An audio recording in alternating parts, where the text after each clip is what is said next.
Hello दोस्तों, आपका एक बार फिर से स्वागत है अपने यूट्यूब चैनल अभी क्लासेस में। और हम लेकर आए हैं आपके लिए एक बहुत अच्छा सा टॉपिक, धातुओं की अधातुओं से अभिक्रिया। धातुओं की अधातुओं से अभिक्रिया। पिछले टॉपिक में हमने जाना था कि अधातुओं के रासायनिक गुण क्या हैं। ये हाई स्कूल का धातु और अधातु नापक चैप्टर से लिया गया है। तो कॉपी पेन निकालिए और हेडिंग लगाइए, धातुओं की अधातुओं से अभिक्रिया। देखिए, धातुएं जो हैं इनका एक भौतिक गुण ये होता है कि धातुएं हमेशा धनायन बनाती हैं, इलेक्ट्रॉनों को त्याग करके धनायन बनाती हैं, और अधातुएं इलेक्ट्रॉनों को ग्रहण करके ऋणायन बनाती हैं। वो इस प्रकार से, जैसे कि कोई धातु है, मान लिया हमने सोडियम ले ली। अब सोडियम धातु का इलेक्ट्रॉनिक जो है, सोडियम धातु जो है इसका परमाणु क्रमांक है 11। तो इसका इलेक्ट्रॉनिक विन्यास होगा 281 281। और हमेशा किसी भी परमाणु के बाहरी कोश में, किसी भी परमाणु के बाहरी कोश में या तो 2 इलेक्ट्रॉन होने चाहिए, ये 8 या 18 या 32 स्थायी अवस्था प्राप्त करने के लिए। लेकिन इसके पास एक है, तो इसने एक इलेक्ट्रॉन अपना त्याग दिया, बाहर निकाल दिया। तो ये हमारे पास बचा है सोडियम जो धातु थी, इसके पास 11 इलेक्ट्रॉन थे, तो इसने एक इलेक्ट्रॉन त्याग दिया, एक इलेक्ट्रॉन त्याग दिया, और बचा क्या, सोडियम। पर 11 थे, एक निकल गया, तो इस पर एक इलेक्ट्रॉन का माइनस चार्ज कम हो गया, तो बचा एक प्लस का फालतू। तो इसलिए हम कहेंगे ये बना हमारा धनायन। तो कह सकते हैं कि धातुएं, नोट करेंगे, धातुएं इलेक्ट्रॉन को त्याग कर धनायन बनाती हैं, तथा अधातुएं इलेक्ट्रॉनों को ग्रहण करके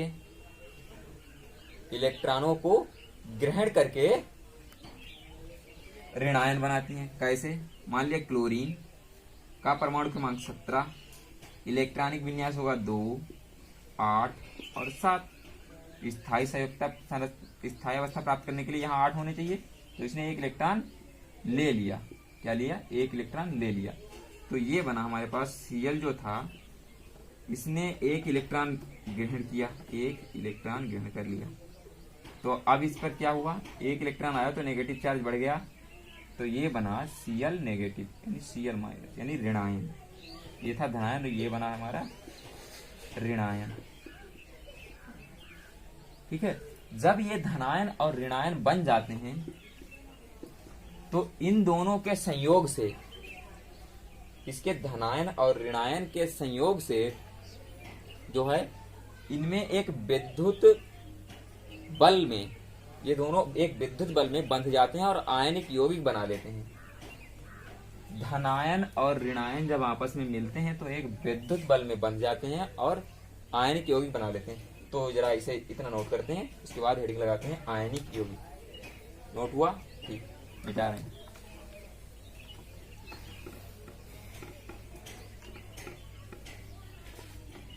हेडिंग है आयनिक यौगिक।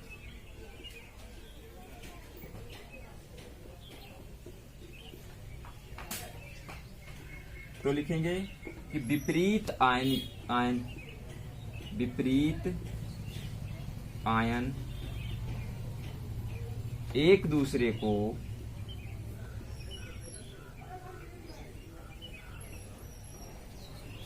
अपनी ओर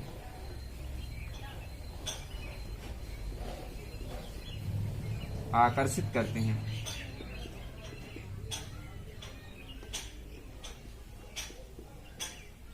जिससे ये विद्युत बल में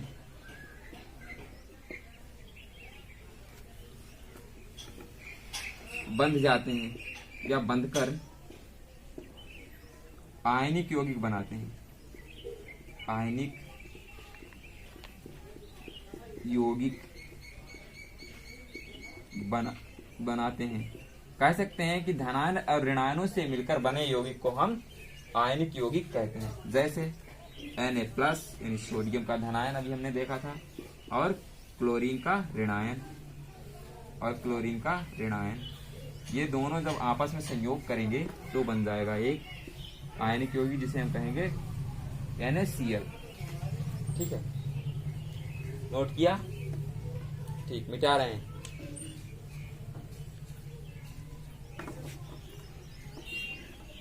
अब लगाएंगे आयनिक यौगिकों के गुण। रेडी है? आयनिक यौगिकों के गुण। आयनिक यौगिकों के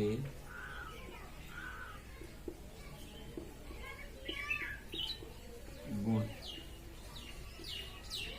तो इनका सबसे पहला गुण है इनकी अवस्था।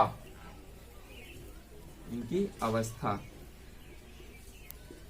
तो कोई भी आयनिक यौगिक जो है हमेशा ठोस अवस्था में होता है।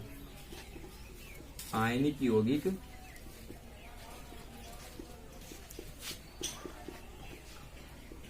यौगिक ठोस अवस्था में होता है।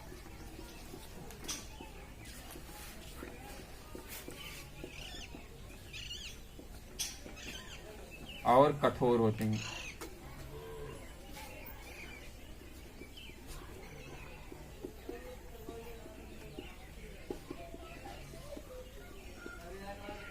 आयनिक यौगिक जो हैं वो ठोस अवस्था में होते हैं और कठोर तथा भंगुर होते हैं। दूसरा इनका गुण है गलनांक।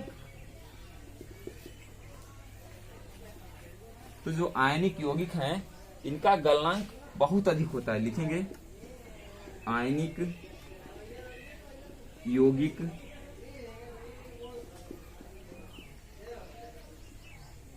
प्रबल आकर्षण बल से बंधे होते हैं।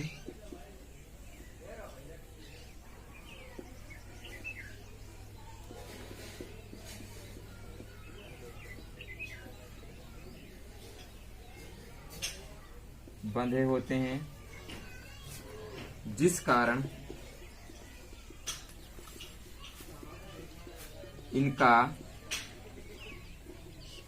गलनांक अधिक होता है या उच्च होता है। इनका गलनांक उच्च होता है। ठीक है, तीसरी हेडिंग लगाइए घुलनशीलता।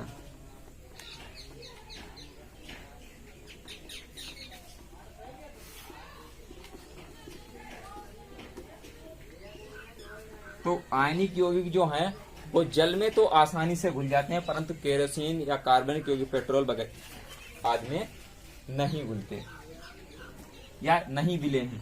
तो लिखेंगे आयनिक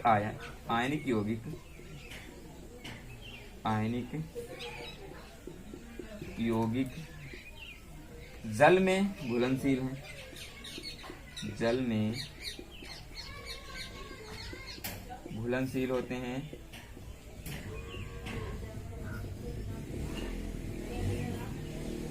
परंतु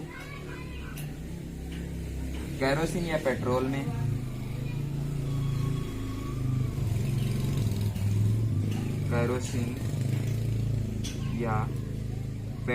में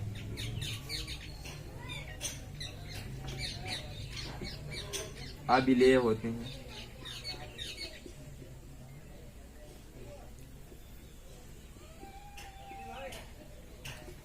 ठीक है, नोट करिए। नोट हुआ? मिटा रहे हैं। ठीक, 3 गुण हो गए इसके। चौथा गुण है विद्युत का चालन।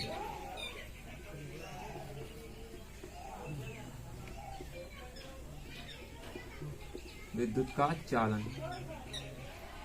तो हम कहेंगे कि जो आयनिक यौगिक होते हैं वो जलीय विलयन में तो विद्युत का चालन करते हैं, लेकिन ठोस अवस्था में विद्युत का चालन नहीं करते हैं। देखिए आयनिक यौगिक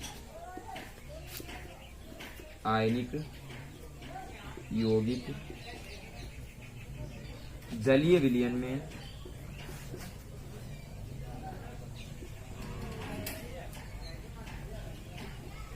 या गलित अवस्था में गलित अवस्था में तो विद्युत का चालन करते हैं, विद्युत का चालन करते हैं।